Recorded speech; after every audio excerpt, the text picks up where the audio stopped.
कधीकधी थोडा उशिरा मिळालेला आनंद अजून जास्त खास असतो.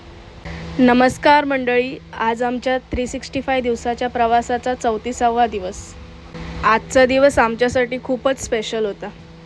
पहिल्या दिवशी काही कारणाने गणपतीपूजन होऊ शकलं नाही, पण आज तन्मयचे आणि माझे आईवडील दोन्ही कुटुंब दुकानात एकत्र येऊन सुंदर पूजा केली.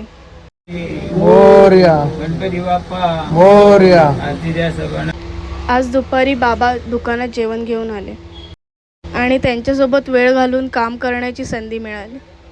त्यांच्या चेहऱ्यावरची स्माईल बघून खरंच असं वाटलं जग जिंकलो आपण. संध्याकाळी अजून एक मोठं सेलिब्रेशन. आमचे 500 फॉलोअर्स पूर्ण झाले.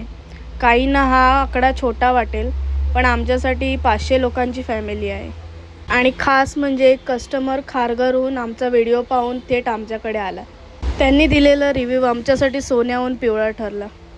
ही आमची छोटीशी जर्नी आहे, जी आम्ही रोज तुमच्यासोबत शेअर करतो आहे. तुम्ही अजून फॉलो केलं नसेल तर लगेच फॉलो करा, कारण पुढे अजून खूप मोटिवेशनल, खूप मेहनत आणि खूप आठवणी शेअर करायच्या आहेत. भेटूया नेक्स्ट व्हिडिओमध्ये. तोपर्यंत आमच्या पेजला फॉलो करा, शेअर करा, कमेंट करा आणि आमच्या यूट्यूब चॅनलला सबस्क्राईब करा. थँक्यू. Bye bye.